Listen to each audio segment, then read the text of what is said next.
The Green Voice. Yes, we agree. Kwa kura nyingi na mkutano mkuu taifa kuwa makamu mwenyekiti wa chama hiki.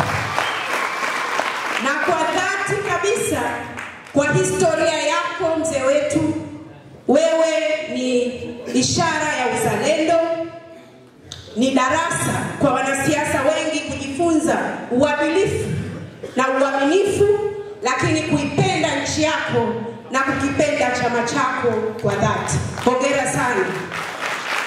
Kama walivyotangulia kusema viongozi wetu, waneki wamezungumza hapa, na kaka yangu Kasesela amesema kazi ya utekelezaji wa ilani imefanyika kwa asilimia kubwa. Kama kushindwa tutashindwa sisi, lakini mambo ya kumuongelea Mheshimiwa Rais kwenye majimbo yetu, kwenye kata zetu, kwenye vijiji vyetu, kazi kubwa imefanyika. Kwa hiyo kila mheshimiwa mbunge angepata fursa ya kueleza hapa, ili tutaka tuwe na saa moja au na zaidi kila mheshimiwa mbunge kueleza kazi kubwa ambayo Mheshimiwa Rais wetu amefanya. Mbali na kwamba amekuja makamu mwenyekiti, amekuja mzazi wetu mkoa wa Mbeya. Tupige makofi mengi sana.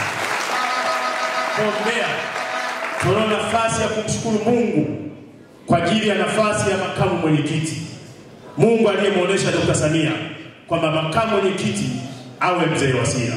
Alikuwa anatuonesha sisi wana Mbeya ili tulelewe vizuri, maana sisi tumeanza kufaidika na mzee Wasira hata kabla hajawa makamu mwenyekiti. Kwa hiyo tumpigie makofi. Tunamshukuru Mheshimiwa Rais kwa miradi, kwa kupitia wakilishi wetu wa bunge wa mkoa wa Mbeya, kwa kupitia madiwani wetu, amefanya mambo makubwa sana. Wabunge wetu mkoa mzima wametekeleza ilani kwa asilimia kubwa sana. Na mimi hapa kama mwakilishi wao, mjumbe wa halmashauri kuu ya mkoa kupitia mkoa wetu wa Mbeya, kama mwakilishi ngazi ya mkoa ambaye ndio mbunge namba 1 wa mkoa mzima wa Mbeya, lazima niseme Chama cha Mapinduzi kupitia wabunge wa majimbo na kupitia wabunge wa viti maalum, kupitia madiwani wetu, wametekeleza ilani kwa kiwango kikubwa sana.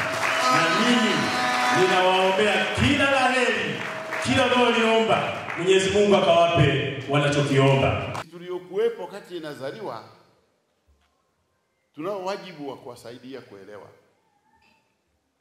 hiki chama cha nini, kiliundwa kwa ajili ya nini, na kwa nini kiendelee kuwepo tu.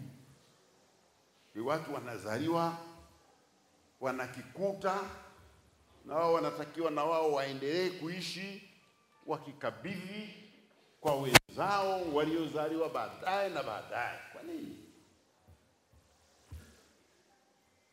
Nataka niwaambie historia yetu ya Chama cha Mapinduzi ni kuendeleza ukombozi wa nchi yetu, ni kusaidia kuleta mabadiliko makubwa kwa maisha ya watu.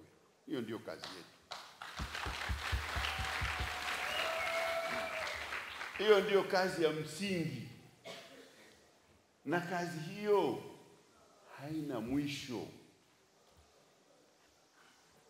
Huwezi kusema sasa imetosha nini?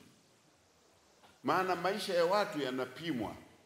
Kama leo yako mazuri, kesho yanatakiwa kuwa mazuri zaidi kuliko leo. Na kama jana yalikuwa mabaya, yanatakiwa ya leo yawe mazuri kuliko ya jana. Na ukisema kesho haina mwisho.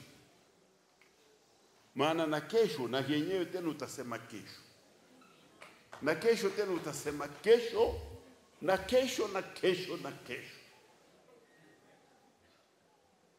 Kwa hiyo kazi ya kujenga nchi, kazi ya kuleta maisha bora kwa Watanzania ni kazi ambayo haina mwisho kama kesho isivyokuwa na mwisho. Hiyo ndiyo kazi tuliyokabidhiwa, na chama hiki kimepokea kazi hiyo kutoka katika vyama vilivyotangulia, vyama ambavyo vimeleta ukombozi katika nchi yetu, vyama vya TANU na Afro Shirazi. Historia. Kazi ni kupeana vijiti, alafu unatafuta tena kuvunja vijiti. Na kusaka unayetakiwa kumpa kijiti umuondoe duniani, hapo kijiti utampana. Hiyo ndio chama chetu. Vyama vile vilifanya kazi kubwa. Na mimi niliwauliza umri kwa sana, najua mnatakiwa kujua. Chama cha TANU kilidai uhuru. Mwalimu alipokuja Mbeya, alikutana na wazee wa Mbeya. Akawaambia tupigane, tupinge ukoloni. Wazee wakakusanyika, wakamwambia tumekusikia, lakini una bunduki ya kuondoa ukoloni? Walimuuliza, Mbeya hapa hapa. Wazee wakamuuliza, wakasema sisi tunataka sana uhuru, lakini wakoloni walikuja hapa kwa nguvu ya bunduki. Sasa wewe unataka tuwatoe? Wakamuuliza, unazo bunduki ili tuwatoe? Mwalimu akawaambia hatuhitaji bunduki, kwa sababu wakoloni wako hapa kwa idhini ya waliowatuma, Umoja wa Mataifa. Kwa hiyo wanasema hawa waliletwa hapa ili watusaidie tujiendeleze, hapo tujitawale. Na kazi hiyo imewashinda. Kwa hiyo sisi tutakwenda kwa wale waliowatuma kuambia hao wameshindwa waondoke, atuachie nchi yetu. Ndio mwalimu aliwaambia wazee wa Mbeya. Mwanzoni walikuwa na mashaka, maneno tu wazungu watoke. Lakini baadaye walimuelewa. Baadaye wakaunga mkono sana. Mpaka nchi yetu ikapata uhuru mwaka 1961.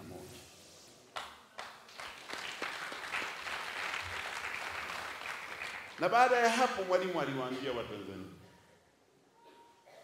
tuna maadui wangapi? Watatu: ujinga, umaskini na maradhi. Na kwamba hiyo ndio vita yetu kuendelea mbele. Maana yake alikuwa anasema kazi yetu ni kujenga nchi na kubadili maisha ya watu. Sasa watu wanasema CCM haijafanya kazi. Kile kazi yetu kubadili maisha ya watu. Sasa nauliza, hivi kweli wale Wasafa na wenye Kiusa na wengine mliokuwa hapa miaka 60 ndio nyinyi? Ndio nyinyi hao? Ungeliwakusanya wakati ule wangekuwa wanang'aa kama nyinyi? Lazima kuna jambo limetokea. Mwaka 1961 kulikuwa na watu milioni 8 katika Tanganyika. Kati ya hao waliokuwa wanajua kusoma walikuwa 15% kusoma tu. Maana elimu ilikuwa darasa 1 mpaka la 4 mwisho kwa hao waliokuwa naipata.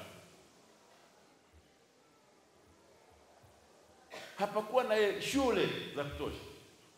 Waingereza wametoka nchini, wametuachia wanafunzi 100,000 peke yao, tena wa darasa la kwanza kwenda la 4. Leo tunazungumza na watu hapa Mbeya ambao ukiuliza wanaojua kusoma na kuandika wanyoshe mkono. Hamjui kusoma na kuandika? Wote wanajua kusoma na kuandika. Na unaweza ukauliza hawa wanajua kusoma na kuandika, ukienda hadharani utakuta wanajua kusoma na kuandika. Unasema hatujafanya. Tumetoka 15% tu wanaojua na 85% wanajua kusoma na kuandika. Wakoloni walituachia injinia wawili tu nchi nzima na haina barabara. Leo kuna injinia wamezidi mpaka wanatembea na bahasha ya kaki wanatafuta kazi. Alafu nasema hamna. Lazima una tatizo kichwani, lazima.